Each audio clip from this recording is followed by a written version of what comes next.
Cuéntame un poco, ¿cómo ha Bien. sido tu trayectoria desde la salida de Chile?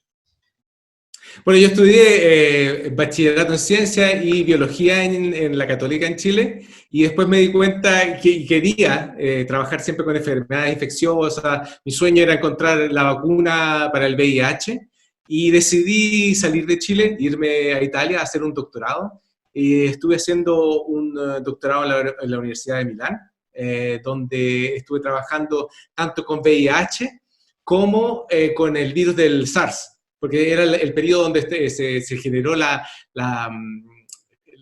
pandemia de la epidemia de SARS en el mundo, y tuve la oportunidad de trabajar con el primer, con la primera muestra de SARS que llegó a Italia, y la estuvimos caracterizando.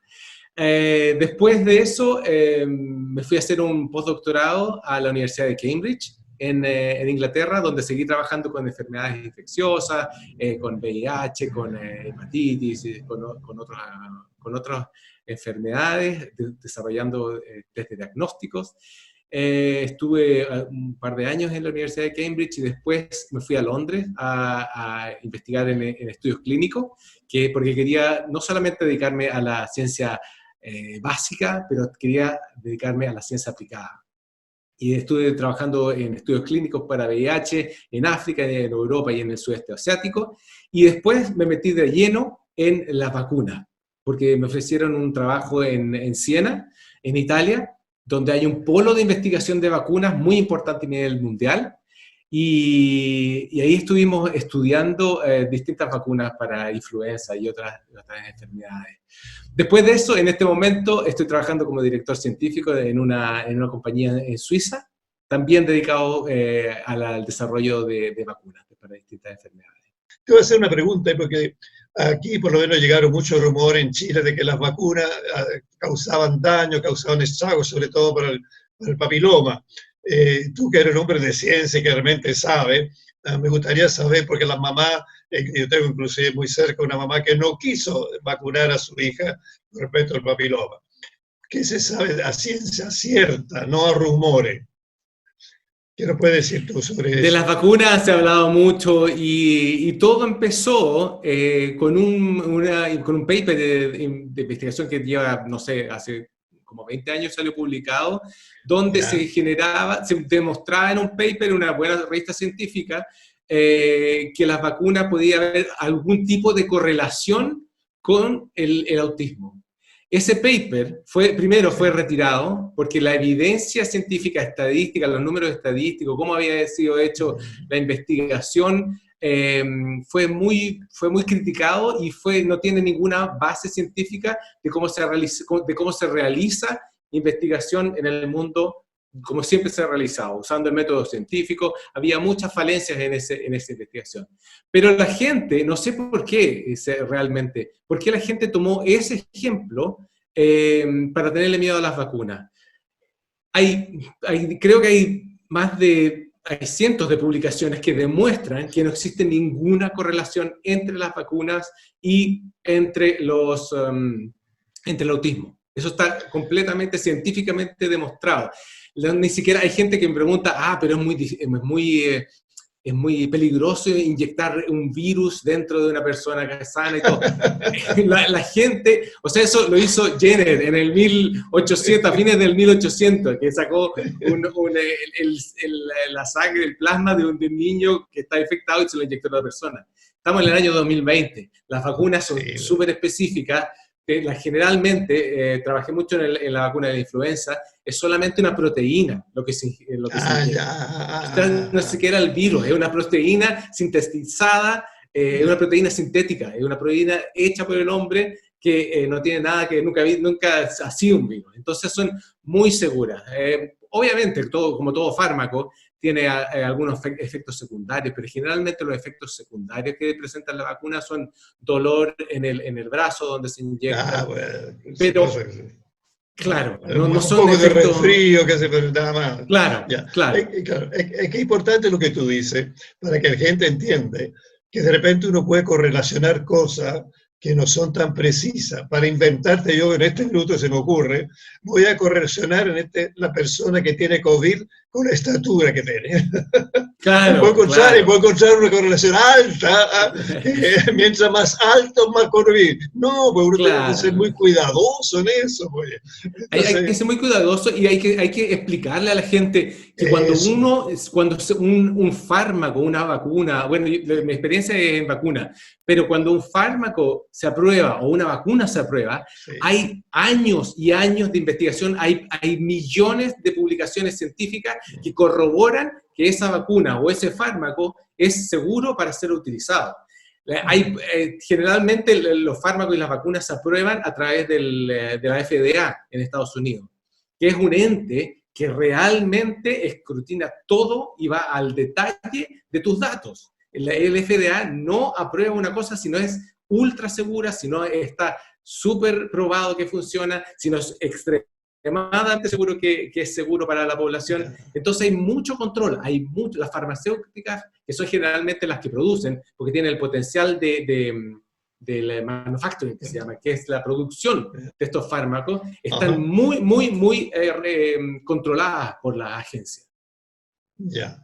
Ahora, podemos entonces repetir para el público que está viendo esto, de que las vacunas son eficaces, pero más que nada son confiables, o sea, que no hay problema que se vacune la gente. Además, tú dijiste una cosa que ni yo sabía, que en el caso de la proteína que tú mencionaste, claro. Yo creo que la gente ni yo, o sea, yo aprendí con el virus atenuado, digamos. Claro, eso de mi época, claro, eso, igual hay algunas vacunas que se utilizan con vinos atenuados, pero ahora se ha llegado a una modernización de las técnicas de desarrollo que son de verdad muy avanzadas. Claro, y yo me acuerdo aquí que en esa oportunidad en Chile, el ministro de entonces, el ministro de Salud, Jaime Mañanich, dijo, las vacunas son seguras. Y así todo no le hicieron mucho caso a algunos. Pues.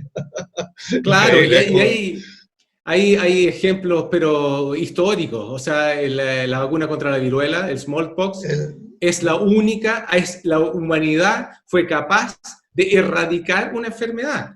Gracias a las vacunas. O sea, si una persona ve eso y piensa que la vacuna no funciona, ese es el mejor ejemplo para demostrar que una enfermedad fue erradicada por el ser humano. Y está muy cerca también de ser erradicado la poliomielitis, por ejemplo. Y todo eso es gracias a las vacunas. Y el sarampión y todo eso. Ahora vamos en el área chica, porque aquí en Chile y todo el mundo está con el famoso coronavirus, el coronavirus. Entonces, quiero un poco saber, de parte tú, que eres un hombre de mucho peso científico, ¿qué hay hoy día? ¿Se está buscando vacuna? ¿Qué pasa con esta enfermedad? ¿Qué pronóstico hay? ¿Qué pasó en Italia? Me imagino que tú lo viviste en Italia o en Suiza. Claro, es en Italia. Y se me olvidó decirte que al final mi doctorado lo hice con el coronavirus, con el SARS. Al final empecé a estudiar VIH y terminé escribiendo mi tesis con SARS, porque había pasado exactamente, había empezado muy parecido a lo que está pasando con el coronavirus. Con el SARS, los coronavirus generalmente son virus que saltan de especie. El SARS saltó de murciélagos y de una especie de mamíferos que existía en China. El MERS saltó desde los camellos, hizo un salto de especie entre camello y el hombre, este coronavirus, el SARS-CoV-2, las evidencias científicas demuestran que saltó desde los murciélagos hacia o se piensa en una serpiente o un mamífero que se llama pangolín. Esa es la evidencia que hay. Ya, porque están diciendo que fueron los chinos, un poco menos malintencionados, digamos. Yo no creo que una persona, un laboratorio sea capaz de crear un virus tan específico, tan contagioso. Y la evidencia científica demuestra que este virus, cuando es secuenciado, tiene secuencias de murciélago y de pangolín. Y ese modelo... Nosotros no sabíamos eso. Ese modelo no está demostrado. Ese modelo no se ha utilizado nunca. Nunca se ha utilizado un modelo de pangolín y murciélago. Si tú vas a crear un virus, parte de algo conocido. Si tú quieres crear un virus si eres una mente canalla, una mente maléfica, creas un virus que de verdad, si quieres crear un coronavirus, partes del SARS que ya lo conocíamos, hay millones de publicaciones científicas y no empiezas de uno de murciélago con pangolín que nunca había sido descrito. Ya, sí, porque los rumores, tú sabes que en estos casos el famoso falsa Claro. noticia, eso se ocurre. Ya, ahora, Con no me respecto interesa mucho eso. a las vacunas, sí, ahí hay lo positivo es de toda esta situación es que en muy poco tiempo se ha creado una cantidad enorme de evidencia científica respecto a este nuevo virus. Y eso no había pasado nunca antes. Desde diciembre, donde se identificaron los primeros casos, hasta ahora hay cientos de publicaciones científicas describiendo el virus, creando test de diagnóstico y se han desarrollado vacunas que ya después de diciembre a junio que estamos ahora, ya están en fase 2 y probándola en seres humanos. Eso jamás yo lo había escuchado, una cosa tan rápida. Eso nos da esperanza, pero tampoco eso nos da esperanza porque hay mucha gente trabajando, hay mucha evidencia científica en muy poco tiempo, pero tampoco no quiero dar las esperanzas a la gente que esto se va a solucionar rápidamente.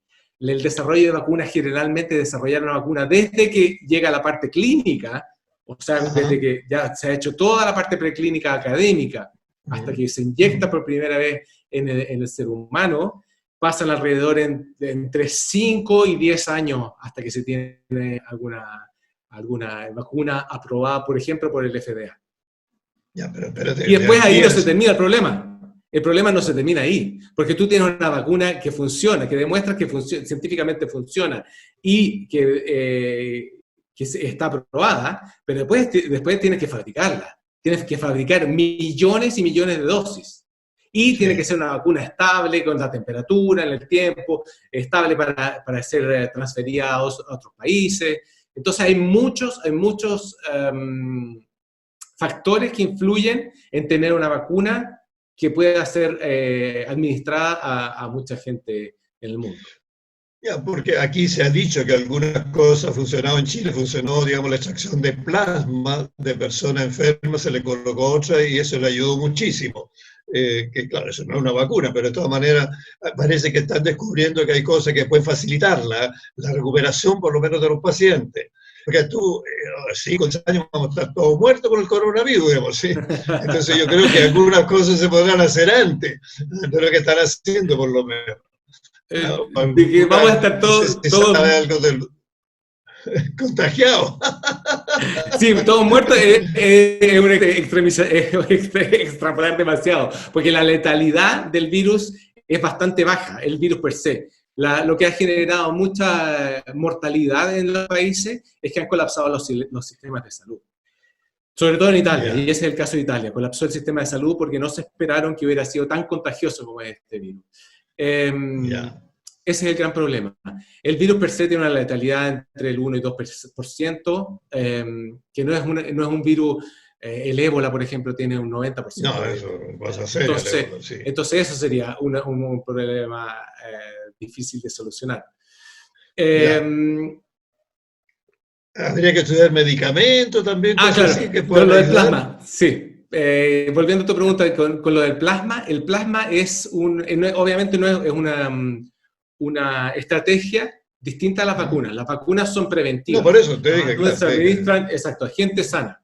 El plasma se podría administrar a personas que ya están enfermas para tratar de eliminar, exacto. Hay poca evidencia, se ha probado y hay pocos pacientes donde se ha probado esto y funciona. Pero de ahí a decir que empecemos a usar plasma a todo el mundo, ahora es muy prematuro. Hay que tener mucha más evidencia científica, demostrar que de verdad el plasma funciona para poder masificarlo como terapia. Pero es muy prometedor. Hay mucha esperanza en el plasma y yo creo que esperamos que funcione. Porque además tampoco no es tan fácil.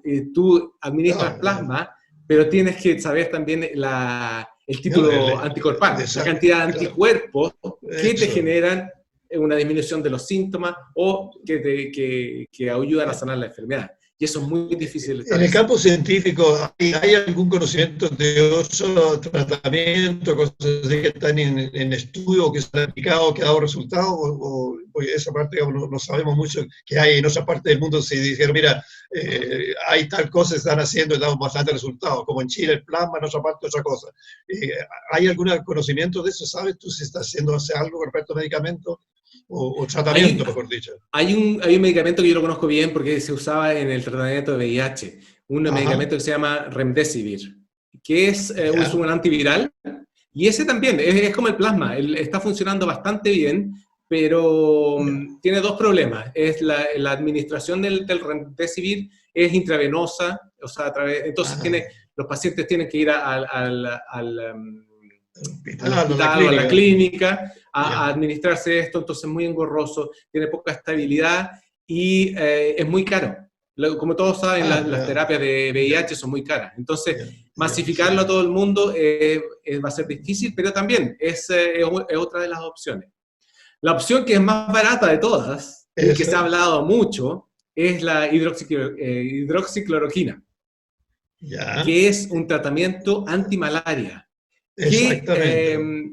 Y se probó, y se ha probado en distintas otras infecciones virales, y ha dado bastantes buenos resultados. No se tiene, de nuevo, no hay evidencia, no hay un fármaco probado, así que no podemos decir que funciona hasta que el fármaco no está probado y tiene evidencia científica. Pero da buenos resultados, pero se hizo un estudio de metaanálisis. Que es, metaanálisis es básicamente ver todas las publicaciones científicas que existen desde que apareció el virus en diciembre hasta ahora, y se hacen un análisis estadístico, y eso demostró que la hidroxicloroquina no producía un efecto bastante bueno o bastante fuerte anti el COVID. Y es más, generaba algunos problemas cardiovasculares. Entonces, la Organización Mundial de la Salud decidió dejar de recomendar este fármaco para el tratamiento de COVID. Ya. Ahora, tú sabes que tienes, yo sé que uno nos puede hacer pronóstico, pero ¿qué es lo que tú has visto en distintos países que la han reducido, no la han reducido? ¿Qué ha pasado? Porque en Italia, nuestro querido Italia, ha sido bastante dramático, digamos. Sí, porque nos tomó de sorpresa, que los italianos no le tomamos muy en serio al principio. Ya, pero porque yo sé que los pronósticos son muy difíciles de hacer. ¿Cómo lo ves tú, digamos, a través de lo que tú conoces, lo que tú has visto en todo el mundo? En lo que tengo de experiencia hay tres formas de terminar una pandemia. La primera es la más peligrosa, en el fondo. Científicamente tiene su validez científica, que es, en el fondo, no hacer nada. Es más o menos lo que estaba intentando hacer Boris Johnson en Inglaterra, pero después tuvo que recapacitar y tomar otras decisiones. Científicamente hablando, tiene sentido, tiene mucho sentido. Se basa en la selección natural. Dice, los individuos que responden bien, que responden, su sistema inmunitario responde, van a generar una respuesta inmunitaria, no se van a enfermar o se van a enfermar sin tener síntomas y no van a correr riesgo. La gente que se enferma tiene altas probabilidades, que tiene un sistema inmunitario que no funciona, tiene altas probabilidades de morir y van a morir. Entonces se van a ir seleccionando personas las cuales tienen un sistema inmunitario que puede responder contra este virus. Y eso se va seleccionando. Como puedes pensar, esto es súper peligroso, éticamente, científicamente es válido, pero éticamente no es una posibilidad real. Hacia la superación de la especie, estamos en el método darwiniano, digamos así. Ya. Exacto. Horror, exactamente. Horror. Por eso entonces Bolsonaro y otros dicen, no, vayan a trabajar, coger el mes, que eso. Pero es una selección Exacto. natural, o sea, qué horror. Exactamente. Es Ya, selección y natural. Es una, científicamente también se puede, te digo, no te digo, es una de las opciones válidas. Yo no voy a comentar en la parte política, no voy a comentar en la parte no, no, no, económica, no no, voy a comentar, un problema pero ético. Es un problema exacto, ético, desde mi punto ética, es de un vista. problema de ética. Ya, Sí, ya. es Después un tú problema dijiste que había ético. dos métodos más. A ver, cuéntame. Hay otros dos métodos para terminar la pandemia. El segundo es lo que más o menos se está haciendo ahora, que es la coordinación entre países. Depende de dónde vayan Ajá, surgiendo los brotes, ya, se tienen que poner ¿de sistemas de acuerdo? restricción. Sistemas de Restricción. restricción para lo que se ha escuchado y lo que se ha dicho mucho, que es para aplanar la curva de infección, y Ya, los sistemas de salud no colapsan y eso, logran contener la el pandemia. esparcirse de la pandemia. Eso requiere mucha coordinación entre los países, requiere que todos los países, cuando vayan saliendo los brotes, tomen las mismas medidas para contener restricción de la frontera, todo el mundo en cuarentenas reales, donde la gente no sale, cuarentenas donde la gente de verdad está en la casa hasta 2 o 3 meses, hasta que los contagios disminuyen, y se requiere un ente regulador, que en este caso la Organización Mundial de la Salud te da las pautas a las cuales tienes que seguir. Salirse de la Organización Mundial de la Salud en este caso, en este momento, yo creo que no es una decisión muy acertada, y Estados Ya, Unidos, por ejemplo, está tomando esa sí, decisión porque esto es exactamente lo que hace fracasar este segundo método.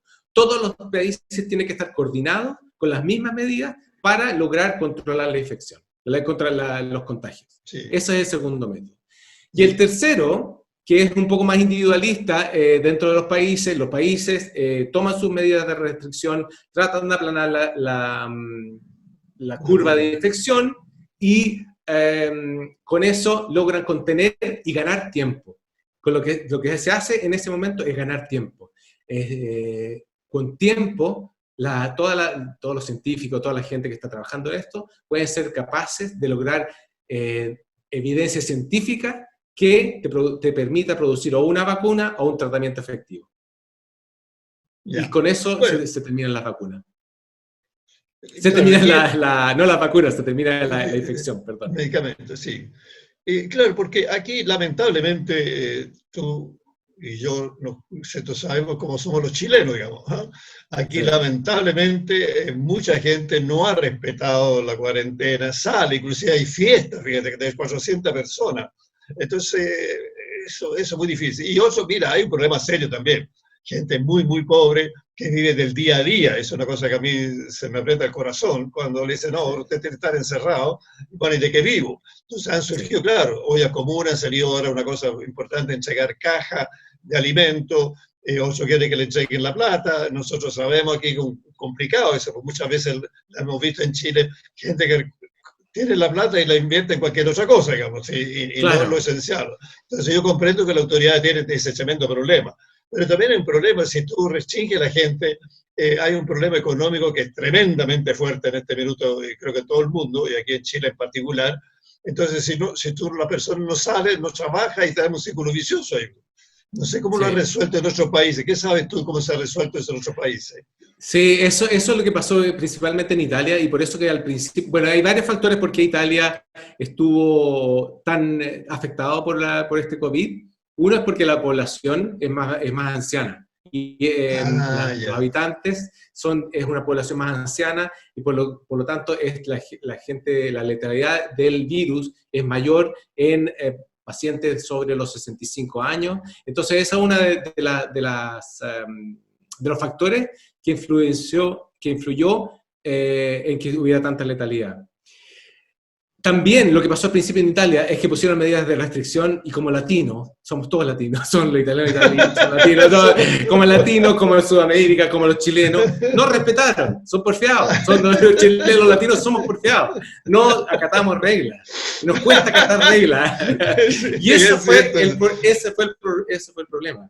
Cuando los italianos empezaron a ver que había llegó un momento más de mil muertos, al Ya. día, se dieron cuenta que Ah, esto hay que tomárselo en serio.